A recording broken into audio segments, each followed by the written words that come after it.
लेकिन आपको इस बात को समझना पड़ेगा कि इस हमले से मध्य पूर्व में मतलब मिडिल ईस्ट में जो एक अनस्टेबिलिटी क्रिएट हुई है वो अपनी पीक पर है। और ईरान के जितने भी पड़ोसी देश हैं उनकी नज़र ईरान के ऊपर इस समय बनी हुई है। ऐसे में आपके लिए ये भी जान लेना बेहद ज़रूरी हो जाता है कि ईरान के जो पड़ोसी देश हैं, चाहे वो इराक हो, जॉर्डन हो, टर्की हो, वो आखिर क्या इस बारे में सोचते हैं। क्योंकि उन लोगों का साथ ईरान के लिए बहुत ज़रूरी है, चाहे वो डायरेक्ट हो या इनडायरेक्ट हो। सबसे पहले अगर हम लोग इराक की बात करें तो इराक और ईरान की पहले भी जंग हो चुकी है। इराक ईरान के पश्चिम में बैठा हुआ है, जिसने ईरान पर इजरायली हमले की निंदा करी है। फ्राइडे को इराक के प्रधानमंत्री मोहम्मद शिया अल सुडानी के ऑफिस की तरफ से जारी एक ऑफिशियल बयान में कहा गया कि इसराइल का हमला इंटरनेशनल कानूनों का सीधे सीधे उल्लंघन है और इससे एरिया में व्यापक जंग की शुरुआत हो सकती है। उन्होंने कहा कि ईरान के साथ जब अमेरिका की परमाणु बातचीत चल ही रही थी, ऐसे में परमाणु हथियारों का डर बताकर ईरान पर हमला करना जानबूझकर कहीं ना कहीं उकसाने वाला काम है। इसराइल ने ईरान पर हमले के पीछे तर्क दिया है कि परमाणु बम बना सकता है ईरान, और उसके अस्तित्व के लिए मतलब इसराइल के अस्तित्व के लिए खतरा है। वहीं इराक के साथ अपनी दोस्ती को देखते हुए ईरान ने राष्ट्रपति मसूद पजेश्कियान ने इराक से कहा है कि वो इसराइल को हमले के लिए अपने हवाई क्षेत्र का इस्तेमाल करने की अनुमति ना दे। इराक के प्रधानमंत्री सुडानी के साथ फ़ोन पर हुई बातचीत में ईरानी राष्ट्रपति ने इस बात को कहा कि हम कहना चाहते हैं कि इराकी सरकार को अपनी सीमाओं और हवाई क्षेत्र के अधिकार की सतर्कता और सुरक्षा करनी चाहिए ताकि उनके एरिया का इस्लामी गणराज्य ईरान के खिलाफ उपयोग ना हो सके।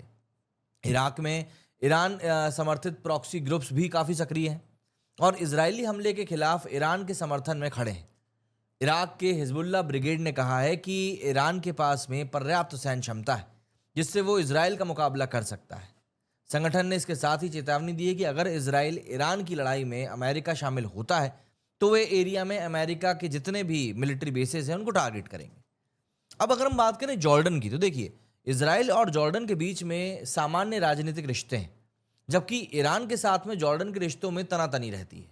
ईरान पर इसराइल के हमलों की जॉर्डन ने निंदा नहीं करी है और उसने तनाव को देखते हुए अपने एयर स्पेस को फिलहाल के लिए बंद कर दिया है।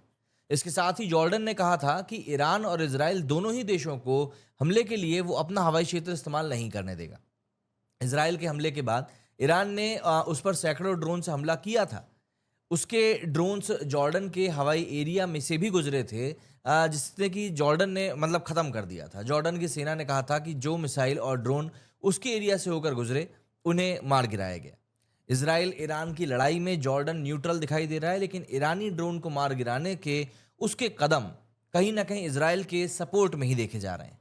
वहीं अगर हम बात करें लेबनान की तो लेबनान ने ईरान पर इजरायली हमले की निंदा तो करी है और उसने कहा है कि भैया इससे एरिया में सिर्फ और सिर्फ तनाव और बढ़ेगा। ईरान ने जब इसराइल पर जवाबी हमला किया तब लेबनान ने इसे सेलिब्रेट भी किया और लोगों ने पटाखे चलाए। लेबनान में ईरान समर्थक प्रॉक्सी ग्रुप हिजबुल्लाह का एक गढ़ भी है और हिजबुल्लाह ने इसराइल के हमले की निंदा करी थी। हालांकि ग्रुप ने इसराइल के साथ सीधे जंग में शामिल होने को लेकर कुछ भी नहीं कहा।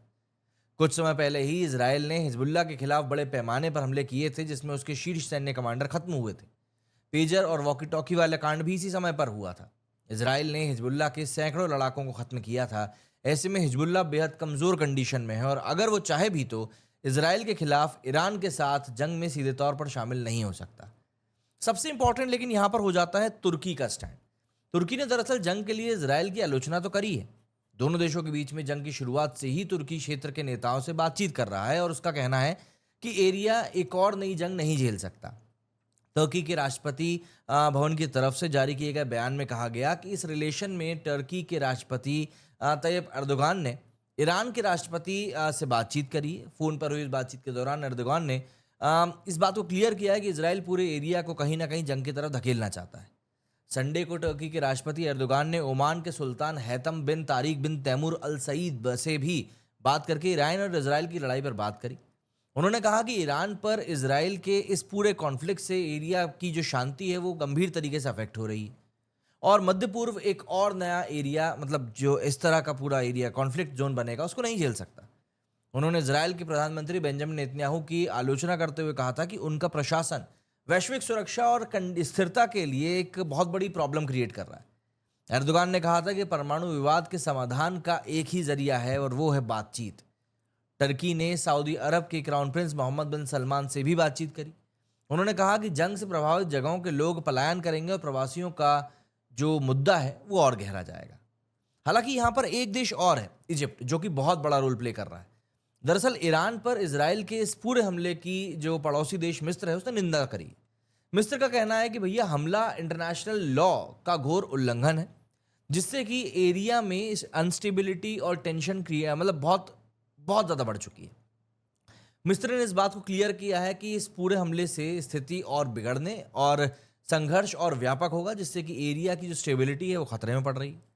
गाजा में इजराइल की जंग की शुरुआत के बाद से मिस्र के रिश्ते उससे खराब ही हुए हैं। मई 2024 में इजराइल ने फिलिस्तीन के हिस्से वाले राफा बॉर्डर पर कब्जा कर लिया था, जिससे मिस्र बेहद नाराज हुआ था। इजराइल के साथ खराब रिश्तों के बीच मिस्र ने ईरान के साथ अपने संबंध मजबूत किए हैं। ईरान पर इजराइल के हमले की पूरे मिस्र में आलोचना की जा रही है। इजराइल के हमलों को लेकर मिस्र में भी डर का माहौल है और उसने अपने मिलिट्री को हाई अलर्ट पर रखा है। मिस्र ने अपने एयर डिफेंस सिस्टम की टेस्टिंग भी की है ताकि किसी भी हमले को नाकाम किया जा सके।